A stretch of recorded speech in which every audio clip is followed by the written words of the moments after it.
All right, it is Rob here at the EDMA Awards. I'm here with Mark Knight. How we doing, man? I'm good, Rob. How are you?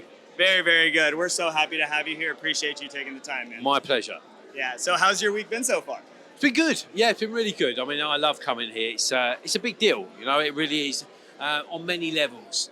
This whole thing is rooted in as far as breaking new music for the summer. That's what this was started for, and I think we shouldn't lose sight of that. And we put a lot of emphasis on it from a label's perspective to push music we think is going to pop in the summer. Yeah. Me too, as an artist, you know, I've written 2 new records for this week because you've got the forum of this conference. All the eyes on the world are on it right now. So, you know, it's a big deal. It always has been. I mean, I've been coming here since, crikey, 1998. When it was at the when it was just at the Fontainebleau, it was just at one hotel, and that's what it was. It created the precursor to what was going to be big in the summer, and that's got somewhat distorted over the years in terms of all the parties. But for me, it still means that, and it's a big deal. Yeah, yeah. I mean, it is definitely a congregation of the greatest minds in music. Sure. I would say internationally, right? Absolutely. And it's really cool because you know, there are not a lot of places in the States where you get this kind of international attention, right? Oh, very much so. When we first started coming out here, it was just all Europeans. I mean, it was like the place to host it. But I'll never forget being on the plane like in the early 2000s. The whole flight would be people from the UK coming over. Everybody's got their USB in their pocket. Well, this was vinyl. This was it was just vinyl. Like, and what you would do is you'd basically get some white labels, and you would literally go, if you want to get your records to Downpipe, you'd actually go up to them and go, here it is. And that's what it was. You know, that's what WMC was. That's how it started. It was an opportunity for everyone to congregate, share music, because this was pre the internet. You know, we couldn't share files. This wasn't a thing. So it's rooted in that. That's what it comes from. And you know, I think we should maintain its essence and make the effort to bring new music, to play new music. You know, don't rock up and do a gig here and play Robin S. Yeah, all the stuff that you've been playing for forever. When I play here, I play all brand new music. I really work hard on using this as a forum to play new music. You know, let's keep sight of what it's all about. Yeah, yeah, and the community aspect of it, right? And everybody coming out here and pushing each other's music. And that's why also I think it's a great way or a great place to bring out the new music, right? Exactly. This is it. This is the moment. This is where all the music that's going to blow in the summer happens. It starts here. Yeah, 100%. Can you tell us a little bit about what you've seen, being a veteran of Miami Music Week, you know, how you've seen it progress and grow and change? Well, I guess because obviously your technology evolved, you know, it was sacrosanct. If you wanted to get music to people, it was a physical thing. You had to give them a piece of vinyl. Yeah. Then when the internet happened and sharing files, there wasn't as much emphasis on physical interaction because you could just send files. You know, so that changed the landscape. That changed the landscape of what this was about. Yeah.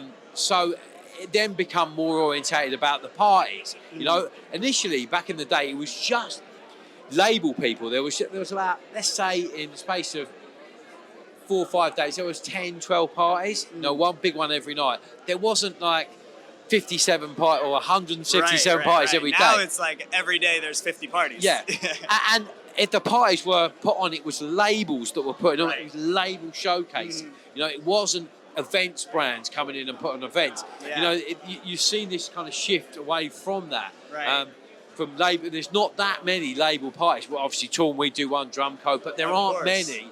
It's now an events opportunity. Well, so speaking of, tell me a little bit about what's going on with Toolroom Records. What do you guys have in the pipeline here? Oh, well, what haven't we got in the pipeline? Right? You know us guys. I mean, I'm always listening to the Toolroom radio. Oh, thank you. A jam. I mean, it's been a brilliant. We celebrated 20 years last year. We were the biggest selling label on Beatport. You know, it was the perfect way to celebrate that milestone. And we're just kind of getting warmed up again. We're really in a great place musically. Yeah. We've kind of really reframed what we're about as a business. You know, we just gone back to the core of what we are. Obviously, we had COVID and that somewhat changed the output of what we did because, you know, we didn't want to lay anyone off. We've got 40 members of staff, so it's a big operation. Yeah. And radio being the only medium of communication, being out of music, we had to somewhat migrate to dare I say, a more commercial end of what we're about, you know, because there were no clubs. There's no point putting out club records, but there was no clubs. Yeah. So, you know, what we have done is really accelerated that return back to what we are about historically, and that's just great club records. We used to have a strapline, a slogan when we started. We were the record label that gave you get out of jail cards. Gave you what? Get out of jail cards. So say you played a gig and it weren't going well, you put a Toolroom record on and you're out of jail. And it's going to pop. The party's back on. So, you know, we wanted to get back to that, remind ourselves where we came from, and we're really in that space in a great way at the moment. And getting back to essentially your signature sound. Absolutely, yeah. I mean, look, we never wanted to go away from that. That's you know, that's been the keys to our longevity, is having a sound. You know, that's the ultimate A&R accolade, to say that you have a sound. When people write a record, they go, "I've written a record that sounds very Toolroom." Yeah, you know, that's 100%. I've caught myself 100 times like that has to be a Toolroom record. and that's just a continuation of a quality threshold and continuity of doing not the same thing over and over again, because you can't make the same record 50 times, but you can join all of those records together through quality and production values and hooks and all of those things. So there's a narrative within that body of music, and that's what we've always, you know, strove really hard to obtain, you know, and so much so we have an academy now. We can actually teach the specifics of making the sound of the Toolroom. The Toolroom Academy is a big business we have. You know, it's not a generalism in how to make music. It's a very nuanced approach to making specifically the sound of what we do, and that's quite a unique thing.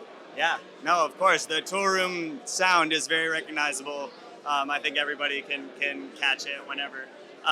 Tell us a little bit about your music week. How are you wrapping up the rest of your week? How are you getting through it? What's with great difficulty. So I'm going to play tonight. I'm playing at Sexy Fish. You're going to be playing disco and boogie and funk, which will be good. I love doing that. Yeah. And then tomorrow, meetings and work, label stuff, and then Sunday the big one, big tour party at the National Pool Party. So kind of ramping up towards that. Yeah, that sounds really exciting, man. It should be a lot of fun. Well, so one last question for you. Here at Lvnding, we practice gratitude. Yeah. We think that is very important. And so I need to ask you, what is one specific thing that you are very grateful for today? It's a great question. I guess my family. Your family? Yeah. Absolutely. The people that are behind you all the time, 24/7. And that's what life's all about. Nothing more, nothing less. Everything else is secondary to that. Yeah, it's all about the people. You know. Well, hey, man, the people appreciate you. Thanks, and I Rob. appreciate your time very much. My pleasure, man. So thank you for talking Cheers, bro. to us Thanks today, a lot. my man. Cheers.